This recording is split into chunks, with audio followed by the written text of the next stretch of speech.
ጤናና ሰላማችሁን ፈጣሪ አብዝቶን ይሰጣችሁ ሁሌም የሚመኘው አወል ስሪንቃ የግብርና ፕሮግራም ነው። አወል ስሪንቃ የግብርና ፕሮግራም ሁልጊዜ ስለ ግብርና ብቻ ግንዛቤ እየፈጠረ ያለ ቋሚ የግብርና ፕሮግራም ነው። አወል ስሪንቃ የግብርና ፕሮግራም ዛሬ ይዤ የመጣሁት ከተከታታዮቼ በተደጋጋሚ የተጠየቀን ጥያቄ ምላሽና ለሌላም ሰው ግንዛቤ ይሆናል ብዬ ያዘጋጀሁትን ፕሮግራም ነው። በአቮካዶ ዙሪያ የአቮካዶ አበባ የሚራገፍበት ዋና ዋና ምክንያት ምንድነው? የአበባ መራገፍንስ እንዴት መቀነስ ይቻላል የሚል ነው ሐሳቡ። ጥያቄውም የአቮካዶ አበባ ይራገፋል ለምንድነው የሚል ነበር ከተከታይ የነበረው ጥያቄ። ስለሆነም የአቮካዶ አበባ የሚራገፍበት ዋና ዋና ምክንያቶች ምንድናቸው? የአበባ መራገፍንስ እንዴት መቀነስ ይቻላል የሚለውን እናያለን። አቮካዶ አበባ በተለያዩ ምክንያቶች ይራገፋል። የመጀመሪያው የውሃ እጥረትና ድርቅ ሲገጥመው ነው። የውሃ እጥረት የአቮካዶ ምርትን የሚገድብ ዋና ምክንያት ነው። በአበባ ወቅት ወጥነት የሌለው የውሃ ማጠጣት ወይም የድርቅ ሁኔታ ዛፉ አበቦችንና ወጣት ፍሬዎችን እንዲያራግፍ ያደርገዋል፣ ያስገድደዋል። ሌላው የሙቀት መጠን ከፍተኛ መሆን ነው። ከፍተኛ ሙቀት እንዲሁም በአበባ ወቅት ድንገተኛ የሆነ የሙቀት መለዋወጥ ሲፈጠር ዛፉን ሊያስደነግጥና አበቦች እንዲወድቁ ሊያደርግ ይችላል። ከ28 ዲግሪ ሴንቲግሬድ በላይ የሆነ የሙቀት መጠን የአበባ ዘር ስርጭትን ሊያስተጓጉል እና የአበባ መምከንን ሊጨምር ይችላል። ሌላው የንጥረ ነገር እጥረት ነው። ማንኛውም ሰብል የራሱ የሆነ የሚፈልገው ንጥረ ነገር ይኖራል። በአፈር ውስጥ ሊሆን ይችላል።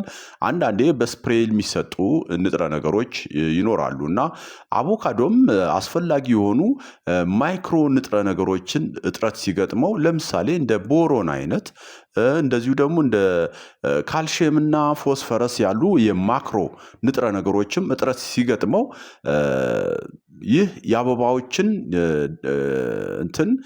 ስርጭት ሊሆን ይችላል፣ መጽደቅ ሊሆን ይችላል፣ የፈርቲላይዜሽን ሊሆን ይችላል፣ የፖሊኔሽን ሂደትም ሊሆን ይችላል ደካማ እንዲሆን ያደርጋል። በዚህ ምክንያት ይራገፉ ይችላሉ። ሌላው የተባይና የበሽታ መከሰት ነው። እንደ ትሪፕስ ያሉ ተባዮች በአገራችን ውስጥ ከፍተኛ የአበባ መራገፍን ያስከትላሉ። በተጨማሪም እንደ ፓውደሪ ሚልዲውና የስር መበስበስ ያሉ የፈንገስ በሽታዎችም የንጥረ ነገርና የውሃ አጠቃቀምን ሊገድቡ ስለሚችሉ ይህም የአበባ መራገፍን ወይም መውደቅን ያስከትላል። ሌላው ደካማ የሆነ የአበባ ዘር ስርጭት መከሰት ነው። ወይም ደግሞ ይሄ ዊክ የሆነ የፖሊኔሽን ሂደት ሲኖር ማለት ነው። የአበባ ዘር ስርጭት ወይም የፖሊኔሽን በሚፈለገው መጠን አለመሆን ይህም የራሱ የሆነ አስተዋጽኦ ያደርጋል። እንደሚታወቀው ብዙውን ጊዜ የአበባ ዘር ስርጭት የሚካሄደው በንቦች ስለሆነ የነሱ በአካባቢው በበቂ ሁኔታ አለመኖር አንዱ ሲሆን ወይም ደግሞ የንቦቹን እንቅስቃሴ የሚገድቡ መጥፎ የአየር ሁኔታ በመኖሩ ምክንያት ያልተሰራጩ አበቦች እንዲወድቁ ያደርጋል። ፖሊኔሽኑ ካልተካሄደ ለማለት ነው እና ይሄም አንዱ ነው አበባዎች የሚራገፉበት ወይም የሚመክኑበት ሁኔታ ምክንያቶች ውስጥ አንዱ ነው። ንብ ለፍራፍሬ ሰብሎች በጣም ወሳኝ ነች። ያው አብዛኞቹ ዛፍ ናቸው እንደምታውቁት ፍሩት እንዲይዝ የግድ የንቦችን አስተዋጽኦ ይፈልጋል። ስለሆነም አቮካዶም አንዱ የዚህ ሰብል ነው። ይህንን ሂደት ከሚፈልጉት ውስጥ ነው እና በበቂ ሁኔታ የንቦች እንቅስቃሴ በአካባቢው ካሌለ ወይም ደግሞ አንዳንዴ ያው ምንረጨውም መድኃኒት ሊኖር ይችላል። አሁን ለምሳሌ ትሪፕስ ምናምን ብያቸዋለሁ። እነሱን ለመከላከል ምንረጨው ኬሚካል ንቦቹ ላይ የራሱ የሆነ አሉታዊ ተጽዕኖ ይፈጥራል ማለት ነው። ሌላው ንቦች እንዳይንቀሳቀሱ የሚያደርግ ኢንቫይሮንመንታል ኮንዲሽን ሲከሰት ማለት ነው። በብዛት ንቦች ፀሐያማ ሂደትን ይፈልጋሉ። እንቅስቃሴ ወጥተው አበባ ለመቅሰም ሊሆን ይችላል። አበባውን ከአንዱ ወደ አንዱ ለማሰራጨት ይሄ ፀሐያማ የሆነውን ኮንዲሽን ይፈልጋሉ ማለት ነው። እና እንደዚህ አይነት ነገሮችም ሲኖሩ ንቦች ሊገደቡ ይችላሉ። በዛው የአበባ ስርጭቱ ላይ ወይም የፖሊኔሽኑ ደካማ እንዲሆን ሊያደርግ ይችላል ማለት ነው። ስለዚህ ሌላው እንትን ነው የአያያዛችን ደካማ የሆነ አያያዝ ልምዶችን ነው። እሱም ደግሞ ምንድነው? አቮካዶ በሚፈልገው መልኩ ትሪት አለማድረጋችን ማለት ነው። አንዱ ምንድነው? እንግዲህ ያው ዛፍ ቢሆንም የተለያየ ቅርንጫፍ አለው። ከባድ የሆኑ ንፋስ ሲከሰት የመገንጠል የመውደቅ የመራገፍ ነገሮች ይኖራሉ። ቅርንጫፉ ባይወድ እንኳን አበባው የመራገፍ ነገር ይኖራል እና እንደ ንፋስ መከላከያዎችን አለመጠቀም እንደ አጥር የሚመስሉ ነገሮችን ተገቢ ያልሆነ የፈንገስ ማጥፊያ አጠቃቀምን ቅድም ብያቸዋለሁ። በተለይ ንቦች በአካባቢው እንዳይደርሱ የሚያደርግ ሊሆን ይችላል። እና ያልተመከሩ መድኃኒቶችን መርጨት ይህም የራሱ የሆኑትን አስተዋጽኦ አለው።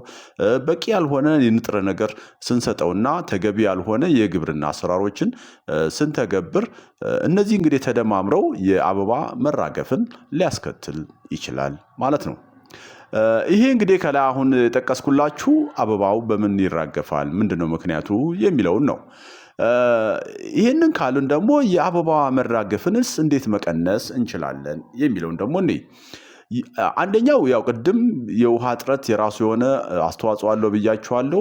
የመስኖን ወይም የውሃ አቅርቦትን ማሻሻል ነው። በአበባና በፍራፍሬ ደረጃዎች ውስጥ ወጥ የሆነ የውሃ አቅርቦት እንዲኖር ማስቻል ይኖርብናል። በዚህም በድርቅና ውሃ እጦት የሚከሰተውን የአበባ መራገፍ መቀነስ እንችላለን። ሌላው ንጥረ ነገር አቅርቦትን ማሻሻል ነው። ቅድም ጠቅሼላችኋለሁ። የተለያዩ የማይክሮና የማክሮ ኒውትረንት እጥረት አበባ እንዲራገፍ ያደርግ ይችላል ብያችኋለሁ። በአበባ ወቅት አስፈላጊ የተባሉ ንጥረ ነገሮችን በተለይም እንደ ቦሮን እና ፖታሲየምን ልንሰጠው ወይም የተሻለ እንዲሆን ማድረግ ይኖርብናል። እዚህ ጋር ግን ያው የፖታሲየም እንትን የአገራችን የአፈር ይዘት ጥሩ ነው ተብሎ ነው የሚታሰበው በሁሉም ቦታ እና ለዛም ነው የፖታሲየም ይዘት ያለው ማዳበሪያ ተዘጋጅቶ አፕላይ እየተደረገ ያልሆነው ማለት ነው። አብዛኛው የሀገራችን አፈር የፖታሲየም እጥረት ያለበት ወይም ደግሞ ፖታሲየም ፈርቲላይዘር አምጥተን ለሰብሎች ብንሰጥ ሪስፖንስ የለውም። ኦልሬዲ ስቶርድ የሆነ አፈር ውስጥ ስላለ ማለት ነው። እና የፖታሲየም እንትን ያን ያህል ትኩረት ማድረግ ያለብን አይመስለኝም። ሌላው የንፋስ መከላከያዎችን መጠቀም ነው። በጠንካራ ንፋሶች የሚደርሰውን ጉዳት ለመቀነስ በእርሻ ቦታው ዙሪያ የንፋስ መከላከያዎችን ልንተክል ይገባል። ከተባይ አኳያ እንደዚሁ የተባይ ቁጥጥር በወቅቱ ማድረግ ነው።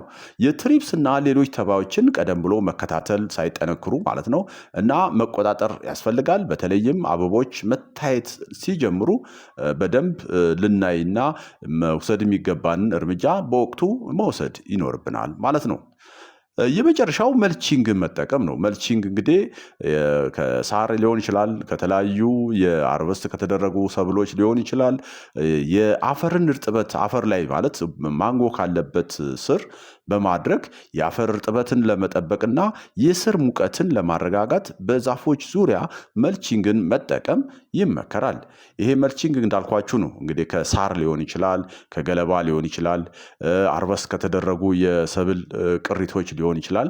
ዙሪያውን በማድረግ በስሩ አካባቢ የሚኖረውን እርጥበት የሚኖረውን የሙቀት ሁኔታ ባላንስ እንዲሆን ወይም እንዲቆጣጠር ሊያደርግ ይችላል። ምክንያቱም ቅድም ነግሬያችኋለሁ አንዱ ዋነኛው ምክንያት የእርጥበት እጥረት ሲኖረው ነው። እና ይህም የሰጠነው የእርጥበት ወይም ውሃ ወይም ፈሳሽ ውሃ ማለት ያጠጣነው ውሃ የሚኖረውን እርጥበት ለረጅም ጊዜ እንዲጠቀምበት ለረጅም ጊዜ እንዲቆይ ያደርጋል መልቺንግ በማድረጋችን ማለት ነው። ዛሬ እንግዲህ ከሚከታተሉኝ ውስጥ አንድ ጥያቄ ነበር። አቮካዶ አበባውን ለምን ያራግፋል የሚል ተደጋጋሚ ጥያቄ ስለነበረ ለሱና ለሌሎችም ግንዛቤ እንዲሆን ብዬ በፕሮግራም መልክ ነው ምላሽ ለመስጠት አስቤ እዛ ኮሜንቱ ላይ ምላሽ ያልሰጠሁት። ስለሆነም እንደዚህ መጠየቅ ትችላላችሁ፣ በዚህ ብትሰራለን፣ ይሄ ለምንድነው እንደዚህ የሚሆነው የሚሉ ሀሳቦችን፣ ጥያቄዎችን በኮሜንት ላይ ማስቀመጥ ትችላላችሁ። አወል ስሪንቃ የግብርና ፕሮግራም ሌላ ዓላማ የለውም። የሀገራችንን የግብርና እንቅስቃሴ የተሻለ ለማድረግ እንደዚሁ በርካታ ወገኖች ግብርና ላይ ኢንቨስት እያደረጉ ነው። በወጣቶች ተደራጅተው ሊሆን ይችላሉ፣ ከአረብ ሀገር የሚመጡ ሴቶች ሊሆኑ ይችላሉ፣ አገር ውስጥ ላሉም እንደዚሁ በመኖሪያ ቤትም አካባቢ ሊሆን ይችላል። አሁን የከተማ ግብርና እየተስፋፋ ነው እና ይሄን የተሻለ ለማድረግ የተሻለ ግንዛቤ ለመፍጠር ሲባል ነው እንግዲህ አወል ስሪንቃ የግብርና ፕሮግራም በዚህ መልክ የሚያቀርበው። ስለሆነም በቀጣይ በሌላ ሀሳብ እመጣለሁ። እስከዛው ቸር እንሁን፣ አገራችንን ሰላም ያርግልን። ባይ ባይ።